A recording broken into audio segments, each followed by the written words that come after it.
Hello बच्चों, आज हम स्टार्ट करने जा रहे हैं हमारे एक नया यूट्यूब चैनल हमारी क्लासेस के नाम से, जिसका नाम है मैथ्रिक्स क्लासेस।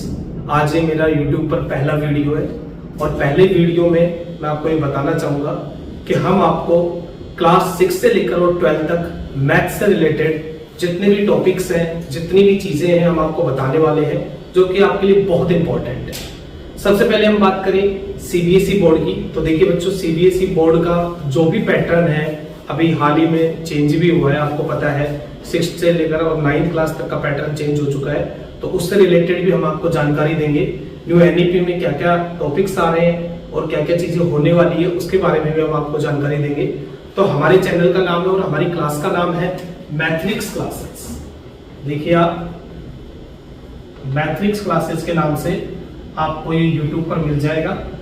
ठीक है, आपको ये सीबीएसई 10th 9th से लेकर रिलेटेड जो भी चीजें चाहिए और जो भी टॉपिक्स हैं मैथ्स में, जो भी इंपॉर्टेंट चीजें हैं, जो भी पीवाईक्यू भी हम सोल्व करवाएंगे, सारी चीजें हम सोल्व करवाने वाले हैं। तो अगर इन सारी चीजों की आपको डिटेल्स चाहिए तो आप हमारे चैनल को फॉलो करें, सब्सक्राइब करें, और जिससे आप टाइम टू टाइम हमारी न्यू वीडियोज को देख पाएंगे और उनसे लाभ ले पाएंगे।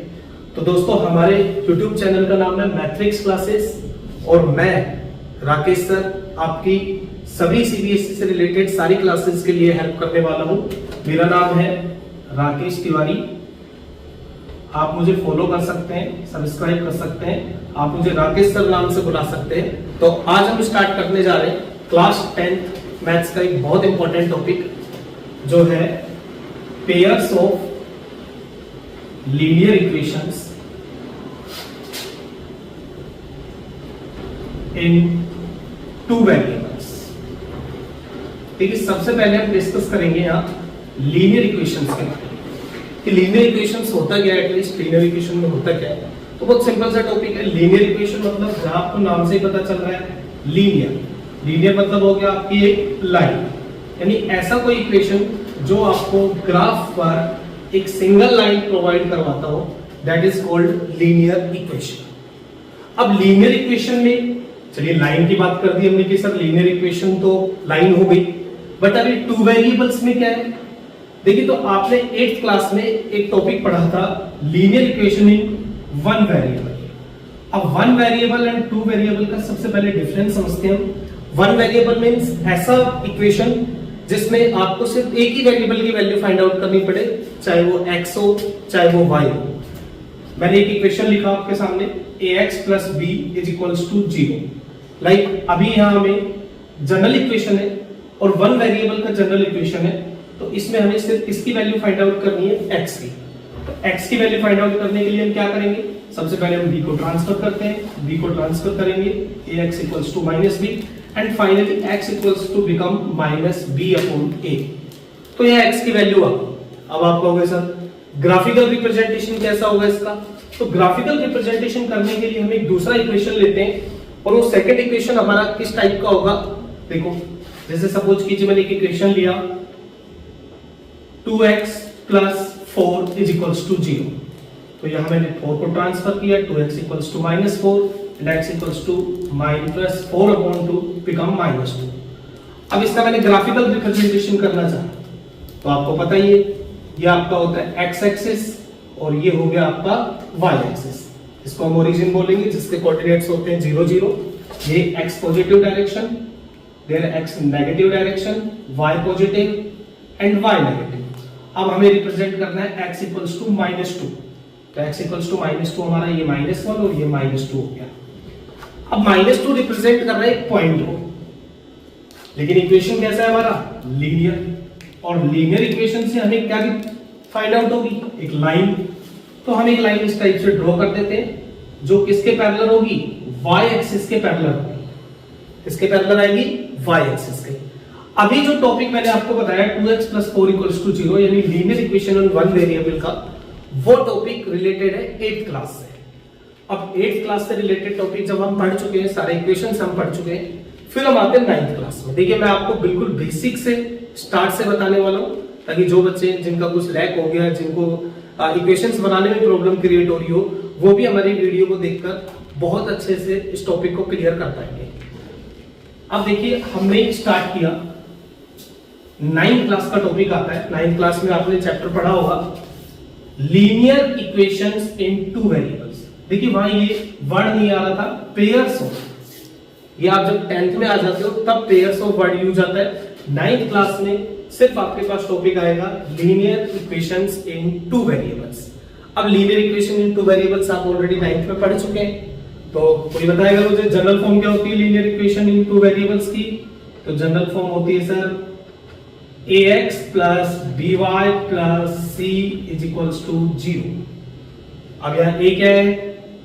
a आपका है कोफिशिएंट ऑफ x और b हो गया आपका कोफिशिएंट ऑफ y, तो फिर c क्या है आपका? c constant term. कोई भी इक्वेशन बिना कांस्टेंट टर्म के कंप्लीट होता ही नहीं, ठीक है। तो हमें वैल्यूज किसकी किसकी फाइंड आउट करनी होती है? एक x की और दूसरी y की। तो एक एग्जांपल देते हैं आपको, बहुत सिंपल सा 9th क्लास से रिलेटेड। मैंने एक linear equation in to variable का एक टॉपिक लिया, एक इक्वेशन लिया, सपोज कीजिए 2x plus 5y is equals to 11। अब हमें इस इक्वेशन में सबसे पहले a को सेपरेट करते हैं। a is equals to आपका क्या आ गया 2, b is equals to 5 and c equals to, अब देखो आप कहोगे सर अभी पहले हम इसको जनरल फॉर्म में कन्वर्ट करेंगे, तो जनरल फॉर्म में कन्वर्ट करेंगे 2x plus 5y minus 11 is equals to 0, then c become minus 11, क्योंकि जो आपकी जनरल फॉर्म होती है ax plus by plus c is equals to 0, ये कंप्लीट आपकी पॉजिटिव फॉर्मेट में आ रही है। और जब ये पॉजिटिव फॉर्मेट में आ रही है तो यहाँ कोई अगर नेगेटिव साइन आ जाता है तो उस नेगेटिव साइन को हम क्या करते हैं, जो हमारे पास वैल्यू है उसी के साथ लगा देते हैं और वो हमें फाइंड आउट हो जाता है। अब इस इक्वेशन के हमें निकालने सॉल्यूशंस। भाई देखो जो भी चीजें आप कर रहे हो, एक बात बताइए, आप ये x y p q r जो भी चीजें आप ले रहे हो ये क्यों ले रहे हो? क्योंकि आपको किसकी वैल्यू फाइंड आउट करनी? x की और y की। अब इसमें x और y की वैल्यूज कैसे फाइंड आउट करेंगे? तो x और y की वैल्यूज फाइंड आउट करने के लिए हम इस इक्वेशन को या तो x के फॉर्मेट में कन्वर्ट करते हैं या y के फॉर्मेट में। चलिए मैं x के फॉर्मेट में कन्वर्ट करता हूं, x की वैल्यूज निकालते हैं। देखिए मैंने लिखा 2x is equals to 11 minus 5y and finally x equals to 11 minus 5y upon 2। तो मेरे पास यहाँ जैसे जैसे मैं y की वैल्यूज पुट करूंगा मुझे x की वैल्यूज फाइंड आउट होती चली जाएगी। तो अभी यहाँ कुछ वैल्यूज पुट करके मैं आपको बता रहा हूँ, एक दो वैल्यूज थोड़ा ध्यान से देखना। मैंने y की वैल्यू पुट की 0, put y equals to 0 put किया। y इक्वल्स टू 0 पुट करने के लिए 11 माइनस 5 इंटू 0, 0 हो गया। x मेरे पास आ गया 11/2, इट मींस 5.5, ठीक है। उसके बाद मैंने y की वैल्यू 1 पुट की। अब अगर मैंने y इक्वल्स टू 1 पुट किया है तो 5 इंटू 1 कितना हो गया? 5, और 11 minus 5, then x equals to 11 minus 5/2, it becomes 6/2, कितना आ गया? 3। तो फाइनली मुझे रियलाइज हुआ, 9th क्लास में मैंने पढ़ा था, आपको देखा होगा कि किस टाइप के क्वेश्चंस आए थे। Right 4 solutions of x and y, right 6 solutions, right 8 solutions. तो आप ये देखेंगे कि इस इक्वेशन में आप y की जितनी वैल्यूज पुट करना चाहेंगे, अभी कंपलसरी नहीं है कि मैंने चलो 0 पुट किया, 1 पुट किया, 1.5 भी रख सकते हैं। कोई कहेगा सर मैं तो -1 रखूंगा, हाँ रखो आप, कोई प्रॉब्लम नहीं, -1 पे वैल्यूज आ जाएगी। देखो आप -1 वैल्यू रख रहा हूँ, y इक्वल्स टू मैंने -1 पुट किया, यहाँ से x इक्वल्स टू आ गया 11 प्लस 5/2, 16/2 बिकम 8। फिर आपके पास x और y की वैल्यूज क्या हुई? ये तो बड़ा ही क्रिटिकल सिचुएशन हो गई। सर फाइनली x और y की वैल्यू क्या है इस इक्वेशन के लिए?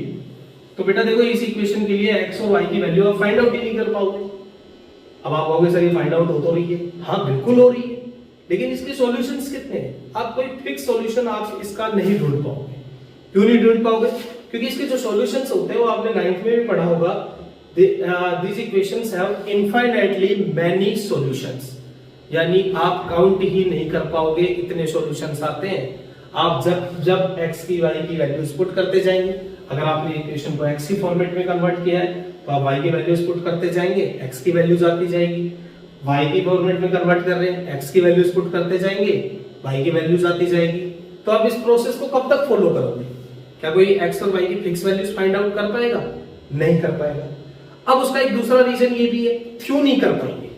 ये बड़ी इंपॉर्टेंट बात है। तो देखो मैंने आपको बताया कि इक्वेशन कौन सा है, linear equation in two variables. Linear equation means होता है लाइन का इक्वेशन, और लाइन क्या होती है, लाइन की डेफिनेशन आप I think 5th 6th class से पढ़ते आ रहे हैं। लाइन की डेफिनेशन कोई बताएगा मुझे किस टाइप की होती है? लाइन की डेफिनेशन होती है line doesn't have both starting and ending points. तो अगर मैं इस इक्वेशन के लिए ग्राफ बनाने गया तो मेरे पास जो ग्राफिकल सिचुएशन मुझे फाइंड आउट होगी वो क्या होगी, वो ग्राफिकल सिचुएशन ये बनेगी, ये एक लाइन बनेगी, इसका ना तो कोई स्टार्टिंग पॉइंट है ना कोई एंडिंग पॉइंट है, और ये कंटिन्यूअसली चलती रहेगी। So this equation have infinitely many solutions. अब इनफाइनाइटली मैनी सॉल्यूशंस में कोई आंसर तो आपके पास आ ही नहीं रहा, ना तो आपके पास x की वैल्यू आई ना आपके पास y की वैल्यू आई, फिर इस इक्वेशन को बनाया ही क्यों है? जब हमारे पास कोई वैल्यूज फाइंड आउट ही नहीं हो रही तो फिर ऐसे क्वेश्चन को हम क्यों करें?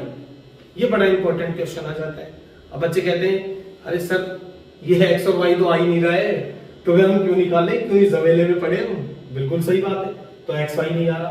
तो देखिए ये तो सिर्फ आपको इंट्रोडक्शन दिया था, इसने pair of linear equation in two variables का, linear equation in two variables का। x और y की वैल्यूज तो बेटा अब निकलेगी कब, जब आप कौन सी क्लास में आ गए, 10th में। और 10th में इसी टॉपिक को कन्वर्ट करके क्या बना दिया, देखो आप देखो, मैंने जो स्टार्टिंग में नेम लिखा था उसको पढ़ो आप एक बार पूरा। क्या लिखा हुआ है? Pairs of linear equations in two variables. कि अगर आपके पास ये सिंगल इक्वेशन है ax plus by plus c equals to 0, तो आप ना तो x की वैल्यू फाइंड आउट कर पाओगे ना y की कोई फिक्स वैल्यू फाइंड आउट कर पाओगे, कोई वैल्यूज नहीं है। तो फिर x और y की वैल्यूज फाइंड आउट करने के लिए आपको कितने इक्वेशंस की रिक्वायरमेंट पड़ेगी? पेयर्स की। तो यहाँ अभी 10th क्लास में हम पढ़ेंगे pairs of linear equations in two variables. तो मैंने आज आपको इंट्रोडक्शन दिया है linear equation in two variables का, साथ में मैंने आपको कनेक्ट किया है 9th स्टैंडर्ड को 10th स्टैंडर्ड से। तो जब तक आप 9th स्टैंडर्ड से 10th स्टैंडर्ड में कनेक्ट नहीं होंगे तब तक आपको कोई टॉपिक डीपली समझ नहीं आएगा। और देखो एक इंपॉर्टेंट बात, इस बार आप लोगों ने आपके सीनियर्स से आपके रिव्यूज लिए होंगे। इस बार जो पेपर आया था मैथ्स का, स्पेशली फॉर स्टैंडर्ड मैथ्स का, वो बहुत थोड़ा सा टफ रहा था बच्चों के लिए, इजी नहीं था पेपर। हाँ कुछ कुछ पोर्शन इजी थे, बट पूरा पेपर अगर ओवरऑल देखा जाए तो मॉडरेट टू हाई लेवल का था और बच्चों को काफी सारी प्रॉब्लम आई। इवन जो बेसिक का भी पेपर था वो इजी था, ठीक है, इजी टू मॉडरेट हम बोल सकते हैं उसको, बट वो लेंथी काफी था। तो जब तक हमें डीप नॉलेज नहीं होगी बेटा, किसी भी टॉपिक की डीप नॉलेज, सीबीएसई क्या कह रहा है कि भाई आप काम करो कौन से बेस पे, कॉम्पिटेंसी बेस्ड पे। तो जब तक हम कॉम्पिटेंसी बेस्ड को नहीं लेकर चलेंगे, डीप नॉलेज नहीं होगी, तो हम पूरे मार्क्स फाइंड आउट नहीं कर पाएंगे, पूरे मार्क्स हमारे नहीं आएंगे। तो अगर आपको पूरे मार्क्स चाहिए और सभी टॉपिक्स की डीप नॉलेज चाहिए तो आपको देखिए चैनल का नाम मैं ऑलरेडी आपको बता चुका हूँ, मैथ्रिक्स क्लासेस बाय राकेश सर। मेरा नाम है राकेश तिवारी और मेरे चैनल को फॉलो कीजिए, सब्सक्राइब कीजिए, जिससे आपको डेली नए नए टॉपिक से रिलेटेड और डीप नॉलेज भी मिलेगी, जिससे आपके सारे कॉन्सेप्ट्स क्लियर होते हुए चले जाएंगे। Thank you.